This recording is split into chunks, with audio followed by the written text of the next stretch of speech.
बड़ी खबर, दिल्ली में लॉकडाउन आज रात 10 बजे से शुरू हो जाएगा और सोमवार सुबह 5 बजे तक दिल्ली में संपूर्ण तालाबंदी। सिर्फ जरूरी सेवाओं को ही इजाजत दी जाएगी और उसमें भी पासेस बहुत जरूरी होंगे। आप अगर किसी जरूरी काम से निकलेंगे तो आपका आई कार्ड होना बहुत जरूरी है और इसके साथ ही साथ तमाम गाइडलाइंस भी जारी कर दी गई हैं। क्या खुला क्या बंद, ये सारी चीजें विस्तृत तौर पर बता दी गई हैं। अरविंद केजरीवाल ने कहा है कि हेल्थ सिस्टम को दुरुस्त करना है, ऐसा नहीं है कि सिस्टम कोलैप्स किया है। कहा सिस्टम कोलैप्स नहीं किया है, लेकिन तनाव में और इसीलिए सिस्टम को दुरुस्त करने के लिए इन 6 दिनों में केंद्र के साथ तालमेल बनाकर ऑक्सीजन, मेडिसिन, बेड, इन तमाम जरूरी चीजों की उपलब्धता करवाई जाएगी। और ऐसे में सबसे बड़ी बात, लॉकडाउन जिसमें 6 दिन पूर्णबंदी, लेकिन क्या खुला क्या बंद वो भी आपको बता देते हैं। सबसे पहली बात तो यह है कि अगर आप कहीं बाहर निकल रहे हैं, वैलिड आई कार्ड होना चाहिए और साथ ही साथ मेडिकल इमरजेंसी के लोग, स्पेशली प्रेग्नेंट लेडीज, उनको इजाजत होगी घर से बाहर जाने की अगर वो डॉक्टर से मिलने जा रही हैं तो। आपकी सरकार को ये लगता है कि दिल्ली में कुछ दिन के लिए लॉकडाउन लगाना जरूरी, तो आज रात को 10 बजे से अगले सोमवार को सुबह 5 बजे तक 6 दिन के लिए दिल्ली में लॉकडाउन लगाया जा रहा है।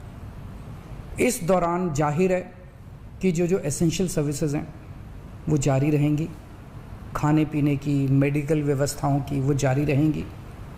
ये शादियों का सीज़न है, लोगों के बड़े मुश्किल से रिश्ते बनते हैं, हम उनके रिश्ते तोड़ना नहीं चाहते, तो लोगों की शादियां संपन्न हों, लेकिन केवल 50 लोगों के गैदरिंग के साथ संपन्न हो, उसके लिए अलग से पास दिए जाएंगे। इसके बारे में अभी थोड़ी देर में डिटेल्ड ऑर्डर जारी हो जाएगा कि कौन कौन सी चीज़ें जारी रहेंगी और कौन सी चीज़ों पर पाबंदी रहेगी। मैंने और एलजी साहब के हम दोनों ने निर्णय तब लिया है जब हमारे पास कोई उपाय नहीं बचा था। हमारे लिए निर्णय लेना आसान नहीं था, क्योंकि मैं समझ सकता हूं कि लॉकडाउन के दौरान किस तरह से लोगों के रोज़गार ख़त्म हो जाते हैं, लोगों की कमाई ख़त्म हो जाती है, और ख़ासकर सबसे गरीब तबके के लिए तो ये बेहद मुश्किल होता है। जो दिहाड़ी करके रोज़ कमाते हैं उनके लिए तो बेहद मुश्किल हो जाता है। पिछली बार जब देश में लॉकडाउन लगा था, हमने देखा कि किस तरह बड़ी संख्या में प्रवासी मजदूर अपने गांव जाने लगे थे। उनसे मैं ख़ास तौर से हाथ जोड़ के अपील करना चाहता हूं, ये छोटा सा लॉकडाउन है, 6 दिन का, दिल्ली छोड़ के मत जाइएगा।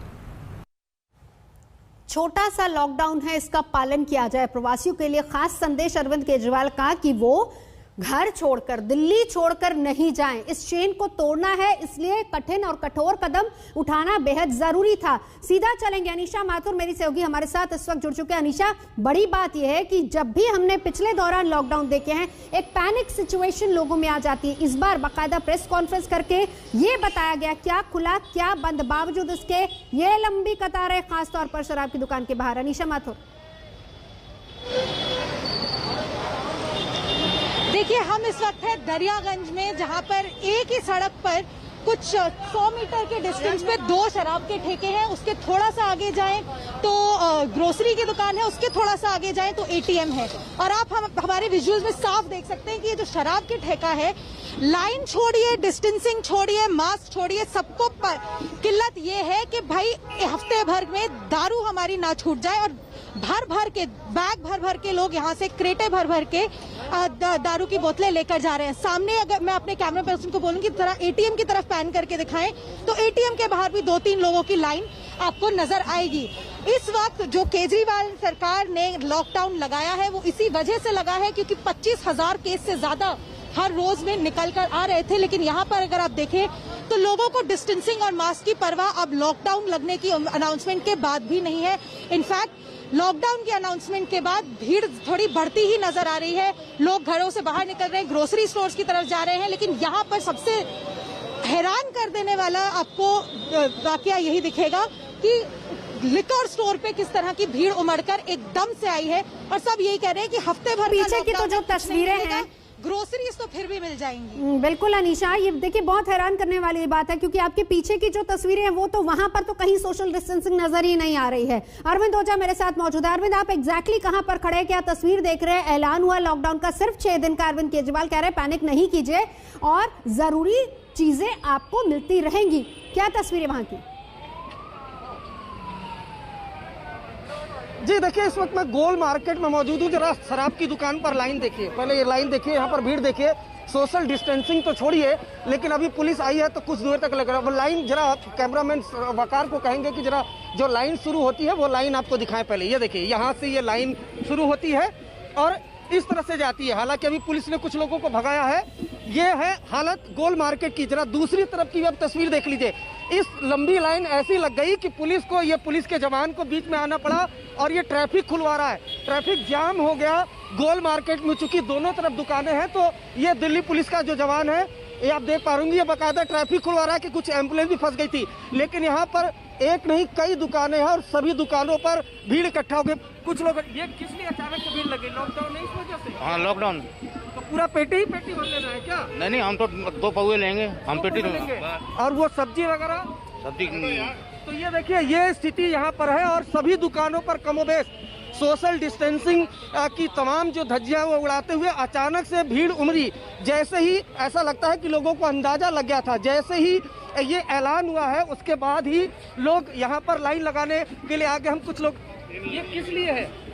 तो आप ये देख पा रहे हैं, ये जो बाकायदा यहाँ पर जो शराब की दुकान है, यहाँ पर कुछ लोगों से और ये अचानक से लाइन लगा रहा है लॉकडाउन की वजह से। लॉकडाउन की वजह से। हाँ हाँ।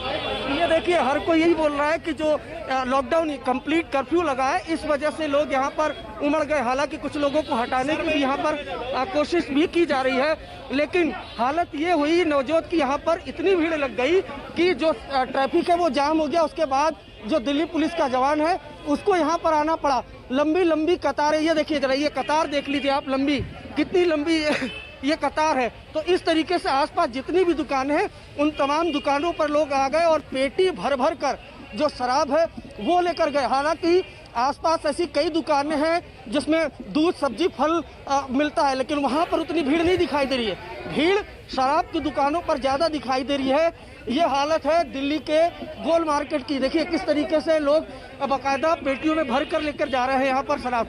हम इनसे बात करने की भी कोशिश करेंगे। ये देखिए, जो ये एक शख्स है, ये कितनी पेटियां भर के लेके आ रहा है और जब से ही ये ऐलान हुआ है उसके बाद से अचानक से भीड़ लग गई।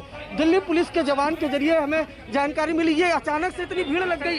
डिस्टेंस में अचानक से इतनी भीड़ लग गई। लगी कोई बात नहीं, पीछे। कितनी दुकानों की आसपास? कितनी दुकानों की? तीन दुकान है कोई। ये देखिए, ये जो दिल्ली पुलिस के जवान है ये कड़ी मशक्कत कर रहे हैं यहाँ पर। लाइन इतनी लंबी लग गई है कि सोशल डिस्टेंसिंग का पालन नहीं हो रहा है। तो कुछ दुकानदार और कुछ जो दिल्ली पुलिस के जवान है वो बाकायदा वो पालन करा रहे हैं। जरा ये तस्वीर देखिए, ये जो एक शख्स है ये अपनी पेटी में कितनी ये इतनी क्या डाल रहा है? अरे पौवे वो दे रहा भाई, वो मो दे रहा। अरे क्या कर रहा है?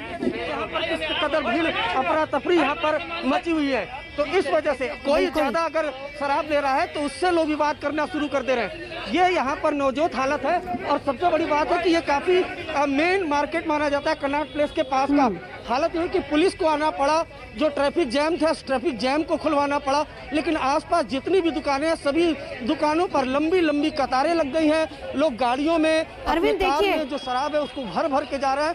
और हैरानी की देखिए, चाहे वो जहां आप खड़े हैं कनॉट प्लेस का इलाका हो या फिर अनीशा जहां खड़ी है वो इलाका हो, ये जो एटीट्यूड है इसी वजह से देखिए मामले बढ़ रहा है। ऐसे में जब पुलिस को ये सुनिश्चित करना होता है कि सख्तियों का पालन, नियमों का पालन करवाया जाए, तो ऐसे में हालात वहां पर क्या हो रहा है ये अरविंद हमें बता रहे हैं। फिलहाल यहाँ रुकेंगे एक ब्रेक के लिए, देखते रहिए आज तक। तो दिल्ली में लॉकडाउन आज रात 10 बजे से शुरू हो जाएगा। 6 दिन का लॉकडाउन, सोमवार सुबह 5 बजे तक। लेकिन इससे पहले लॉकडाउन लगा नहीं, लेकिन ये तस्वीरें लिकर शॉप्स की जहां पर शराब लेने की होड़ इस कदर मची है कि सोशल डिस्टेंसिंग हर कोई भूल गया। मास्क किसी ने पहना, किसी ने नहीं पहना। और ऐसे में सबसे बड़ी मशक्कत पुलिस वालों को करनी पड़ रही है, क्योंकि उनको ये सुनिश्चित करना है कि सोशल डिस्टेंसिंग का लोग पालन करें, कम से कम नियमों को फॉलो करें। तकरीबन चाहे वो दरियागंज का इलाका हो, कनॉट प्लेस का इलाका हो, हर जगह से लिकर शॉप के बाहर से कुछ इसी तरह की तस्वीरें सामने आ रही हैं। फिलहाल यहाँ रुकेंगे एक ब्रेक के लिए, देखते रहिए आज तक। नमस्कार, स्वागत है आपका। आप देख रहे हैं आज तक, आपके साथ हूं मैं नेहा बाथम। कोरोना संकट पल पल लगातार बढ़ रहा है। मरीजों और मौत के बढ़ते आंकड़े डरा रहे हैं। रोजाना नए मरीजों की आंकड़ा 3 लाख पहुंचने के नजदीक है। कोरोना से लड़ाई हार जाने वालों की संख्या लगातार बढ़ रही है और ऐसे हालात में दिल्ली में आईसीयू बेड्स करीब करीब खत्म हो चुके हैं। ऑक्सीजन और रेमडेसिविर का भी भारी संकट है।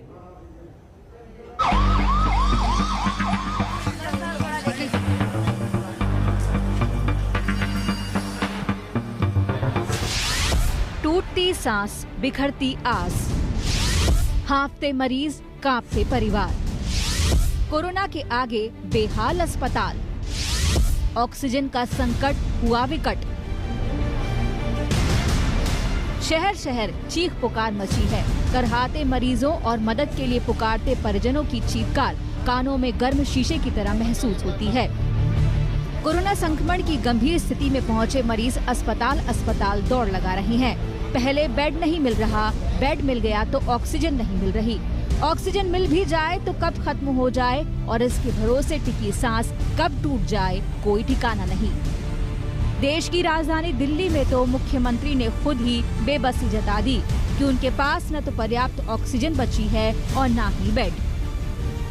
मुख्यमंत्री केजरीवाल ने भी कहा था कि जो दिल्ली में बेड्स हैं अस्पतालों में वो लगभग 100 के बराबर हैं। कल का ये स्टेटस था। उसके अलावा ऑक्सीजन की बड़ी किल्लत है, ऐसा भी मुख्यमंत्री अरविंद केजरीवाल ने कहा था। तो ऐसे में जो अलग से कम्युनिटी सेंटर और तमाम होटलों पर जो बनाए जा रहे हैं बेड, अब उसी पर मरीजों को निर्भर होना पड़ेगा। रतलाम मेडिकल कॉलेज में बुजुर्ग दंपति को बिना पाइप जोड़े ऑक्सीजन मास्क पहना दिया गया, लेकिन ये धोखा ज्यादा देर टिक नहीं पाया और बारी बारी से दोनों पति पत्नी ने दम तोड़ दिया। पाली के अस्पताल में हाँफते मरीज फर्श पर ही बैठकर एक कतरा ऑक्सीजन के सहारे जिंदगी की डोर पकड़ने की पुरजोर कोशिश कर रहे हैं। बेड तो है ही नहीं, ऑक्सीजन भी जिसे मिल जाए वो नसीब वाला है। मध्य प्रदेश के शहडोल में 12 मरीजों की सांसें आधी रात को टूट गई। परिजन कह रहे हैं कि ऑक्सीजन खत्म हो गई, लेकिन सरकार है कि मानने को तैयार ही नहीं। ऑक्सीजन की कमी के कारण किसी की मृत्यु नहीं हुई। जिनकी मृत्यु हुई है वो बहुत क्रिटिकल थे और जिस समय मृत्यु हुई बाकी पेशेंट भी वेंटिलेटर पर भी थे और किसी मरीज की तबीयत नहीं बिगड़ी। यदि ऑक्सीजन की कमी से कोई दुर्घटना होती तो फिर सभी मरीजों की तबीयत बिगड़नी थी, ऐसा नहीं हुआ।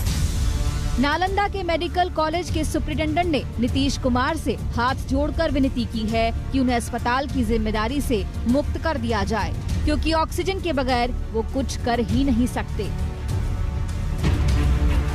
शायद ही कभी किसी ने सोचा होगा कि देश में सांसों का ऐसा अकाल पड़ जाएगा। अस्पतालों के अंदर, अस्पतालों के बाहर, एम्बुलेंस में, अपने घरों में कोरोना के शिकार लोग सांस के एक एक कतरे के लिए तरस रहे हैं, लेकिन ऑक्सीजन सिलेंडर ढूंढे नहीं मिल रहा। शहर शहर चिताओं के झुंड हैं, दर्जनों शवों के एक साथ अंतिम संस्कार किए जा रहे हैं। दिल्ली से अरविंद ओझा, रतलाम से विजय मीणा और नालंदा से राजेश झा के साथ आज तक ब्यूरो।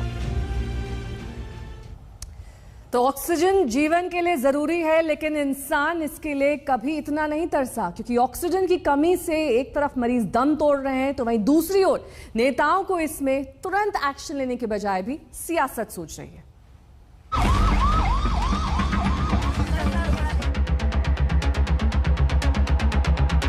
क्या दिल्ली, क्या बंगाल, क्या मध्य प्रदेश और क्या गुजरात, ऑक्सीजन की किल्लत देश के शहर शहर में है। फर्क बस इतना है कि बीजेपी शासित राज्य केंद्र को मदद करने के लिए धन्यवाद दे रही हैं, लेकिन विपक्षी पार्टी वाले राज्य केंद्र पर खुलेआम कोरोना संकट में भी भेदभाव बरतने की तोहमत जड़ रही है। दिल्ली के सीएम केजरीवाल का आरोप है कि तेजी से बढ़ते कोरोना मामलों के चलते दिल्ली को ऑक्सीजन की सामान्य आपूर्ति से ज्यादा की जरूरत है, लेकिन सप्लाई बढ़ने के बजाय और घट गई। दिल्ली के हिस्से की ऑक्सीजन दूसरे राज्यों को दी जा रही है। लेकिन बीजेपी का दावा है कि केजरीवाल राजनीति कर रहे हैं, क्योंकि जब उनसे दिल्ली की जरूरत के बारे में जानकारी मांगी गई तब वो खामोश थे। जो आज चिट्ठी लिखी पीयूष गोयल को कि उसमें कहा कि ऑक्सीजन किसी दूसरे राज्य को दिया जा रहा है, ये इससे बड़ा झूठ कोई नहीं हो सकता।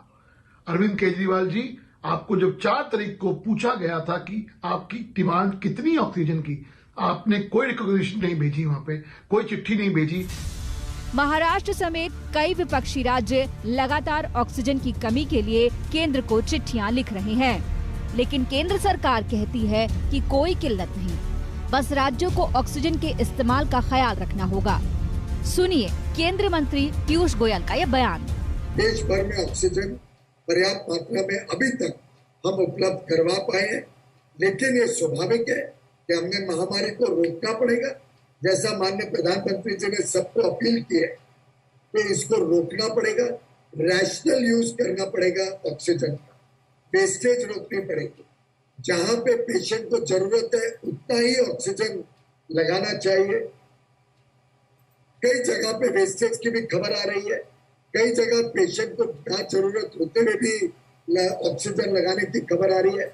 उसपे राज्य सरकारों को हमने अनुरोध किया है कि वो उस पर भी थोड़ा नजर रखें, निगरानी रखें। ऑक्सीजन पर पीयूष गोयल अपने इस बयान पर बुरी तरह घिर गए। कांग्रेस नेता दिग्विजय सिंह ने ट्वीट किया, कितनी बेवकूफ़ी वाली बातें हैं पीयूष जी। ऑक्सीजन की मांग जरूरत के हिसाब से होती है, इसे काबू में कैसे रखा जा सकता है। पहले दिन से ही सारे डॉक्टर कह रहे हैं कि कोविड का इलाज ऑक्सीजन सप्लाई के जरिए होता है। भारत सरकार आपात स्थिति की तैयारी में नाकाम रही है। हालांकि सरकार इन दावों को खारिज कर रही है। आज की परिस्थिति ऐसी है कि जो पूरे देश में ऑक्सीजन बनता है और जिसकी क्षमता हमारे पास आज 7,157 मेट्रिक टन रोज की है, 7,157 metric tonne daily production capacity है पूरे भारत में। प्राणवायु पर सियासत अपनी जगह है, लेकिन सरकार को भी पता है कि मामला गंभीर है। लिहाजा रेलवे जल्द ही ऑक्सीजन एक्सप्रेस चलाने की योजना बना रहा है। इसके लिए ग्रीन कॉरिडोर तैयार किया जा रहा है। ग्रीन कॉरिडोर से ऑक्सीजन की सप्लाई में तेजी आएगी। ये वीडियो उसी का डेमो है। कलाम बोली और बोईसर में इसका ट्रायल किया गया। इससे पहले मध्य प्रदेश और महाराष्ट्र सरकार ने रेल मंत्रालय से ट्रेन से ऑक्सीजन की सप्लाई शुरू करने का आग्रह किया था। कोरोना महामारी के हमले में इस वक्त अगर किसी 2 चीज की सर्वाधिक मांग है तो वो है हॉस्पिटल बेड और ऑक्सीजन। ऑक्सीजन की किल्लत या ऑक्सीजन टैंकर का पहुंचना चर्चा का मुद्दा है। कानपुर की तस्वीर देखिए। रायबरेली से 20 टन का ऑक्सीजन कैप्सूल कड़ी सुरक्षा के बीच कल कानपुर पहुंचा है। लखनऊ की तस्वीर देखिए।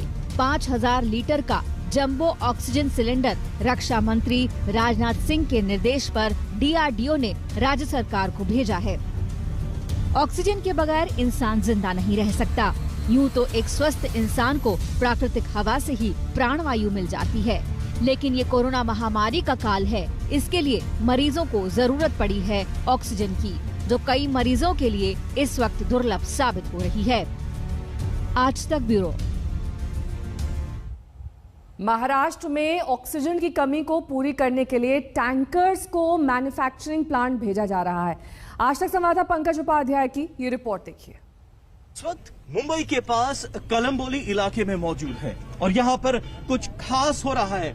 यहाँ पर कुछ ऐसा हो रहा है जो पहले हुआ ही नहीं, जिसे पहले करने की जरूरत ही नहीं पड़ी। जी हाँ, ऑक्सीजन एक्सप्रेस ट्रेन यहाँ पर तैयार है। आखिर ये ट्रेन क्या है, यहाँ पर क्या हो रहा है, अब ये आपको बताते हैं। देखिए, इस ट्रेन के ऊपर टैंकर्स लाद दिए गए हैं। करीब 10 ऐसे टैंकर हैं जिनको तैयार किया जा रहा है। और ये जो टैंकर आप देख रहे हैं, अब ये टैंकर जाएंगे वाइजैक, जमशेदपुर, राउरकेला, बोकारो और वहां से लिक्विड मेडिकल ऑक्सीजन, जिसकी इस वक्त पूरे राज्य में सबसे ज्यादा किल्लत है, उसको लेकर आएंगे, जिससे मरीजों की जान बचाई जा सके। Government of Maharashtra Indian railway के साथ मिलकर ये प्रयास कर रही है। महाराष्ट्र राज्य सरकार पहले ही रेलवेज के पास पहुंची और कहा क्या कुछ ऐसा इंतजाम किया जा सकता है जिससे रेलवेज ऑक्सीजन को ट्रांसपोर्ट करके जल्दी लेके आए, क्योंकि अगर रोड रूट अपनाया जाए तो उसमें तो बहुत ज्यादा वक्त लग जाएगा। इंडियन रेलवेज ने पूरे टेक्निकल पहलुओं की जांच करी और उसके बाद ट्रायल्स भी किए, और जब ट्रायल्स सक्सेसफुल हो गए तो उसका नतीजा ये रहा कि अब यहां पर टैंकर्स लाद दिए गए हैं। शुरुआत में 10 टैंकर होंगे, जैसा कि मैंने आपको बताया, जो जाएंगे और लिक्विड मेडिकल ऑक्सीजन लेके आएंगे। रेलवे ने एक पूरा ग्रीन कॉरिडोर बनाया है जिससे बिना किसी रुकावट ये टैंकर्स जा सकें और जल्द से जल्द लिक्विड मेडिकल ऑक्सीजन लेके आ सकें। अब कितनी कैपेसिटी है इस टैंकर्स की, देखिए, ये भारी भरकम बड़े जो टैंकर्स हैं ये 15 से 16 टन तक लिक्विड मेडिकल ऑक्सीजन लेकर आएंगे। इस वक्त सबसे ज्यादा जरूरत अगर राज्य में किसी चीज की है, अगर इस वक्त सबसे ज्यादा किल्लत किसी चीज की है, वो है लिक्विड मेडिकल ऑक्सीजन। इसलिए यही उम्मीद जताई जा रही है कि ये टैंकर्स जाएंगे, जल्द से जल्द लिक्विड मेडिकल ऑक्सीजन लेकर आएंगे और तमाम मरीजों की जो इस वक्त बड़ी मुसीबत झेल रहे हैं उनकी जान बचाई जा सकेगी। ये ऑक्सीजन एक्सप्रेस ट्रेन है, रेलवेज ने ये नाम दिया है और मुसीबत की इस घड़ी में ये लोगों की जान बचाने के लिए बहुत जल्द निकलने वाली है। कैमरा पर्सन महेश मोरे के साथ पंकज उपाध्याय, कलंबोली, मुंबई, आज तक। रुकिए यहाँ एक छोटे से ब्रेक के लिए, फौरन होंगे हाजिर कुछ और खबरों के साथ। देखते रहिए आज तक। ऑक्सीजन संकट के चलते लखनऊ पीजीआई में एक प्लांट का उद्घाटन किया गया है। हालांकि ऑक्सीजन प्लांट पहले से ही तैयार था, लेकिन इसकी शुरुआत आज की गई है। डीआरडीओ की मदद से लखनऊ में 500 बेड का कोविड अस्पताल बनाया जा रहा है और इसके लिए रात दिन काम शुरू हो चुका है। ये अवध शिल्प ग्राम है और हम पहले आपको अवध शिल्प ग्राम को दिखा देते हैं। बहुत बड़े एरिया में फैला हुआ ये अवध शिल्प ग्राम है जहां बड़े बड़े कार्यक्रम, बड़े बड़े औद्योगिक मेले लगते हैं, लेकिन अब इसे कोविड अस्पताल में तब्दील किया जा रहा है और डीआरडीओ और राज्य सरकार इसे रात दिन मिलकर बनाने में जुटी है। ये तमाम आपको जो लोग इस वक्त दिखाई दे रहे हैं दिन रात काम करते हुए, दरअसल डीआरडीओ के और यूपी गवर्नमेंट के ये लोग हैं और कहा यह जा रहा है कि इस हफ्ते के अंत तक ये अस्पताल बनकर तैयार हो जाएगा। हम आपको अंदर की स्थिति दिखा दें। ये इस तरह के हॉल हैं इस अवध शिल्प ग्राम में और इस तरह के इस हॉल में बेड्स लगाए जाने हैं और कहा यह जा रहा है कि अगले 4 से 5 दिनों में यहां पर जो मेकशिफ्ट हॉस्पिटल है वो शुरू हो जाएगा। इसमें रक्षा अनुसंधान जो संगठन है, डीआरडीओ है, इनके लोग यहां पहुंचे हुए हैं और बेड से लेकर paramedical staff, doctor, ventilator, oxygen plant, इन तमाम चीजों की तैयारी शुरू हो चुकी है। कहा यह जा रहा है कि जिस तरीके से डीआरडीओ काम करता है, जल्द से जल्द यहां पर ये पूरा अस्पताल बनकर तैयार हो जाएगा। वक्त एक ब्रेक का हो चला है, बने रहिए हमारे साथ, देखते रहिए आज तक। नमस्कार, मैं हूं अंजना ओम कश्यप। हमें उम्मीद है ये वीडियो आपको पसंद आया होगा। लेटेस्ट खबरों के लिए यूं ही देखते रहिए आज तक और इस वीडियो के पसंद आने पर लाइक, शेयर एंड सब्सक्राइब करना ना भूलें।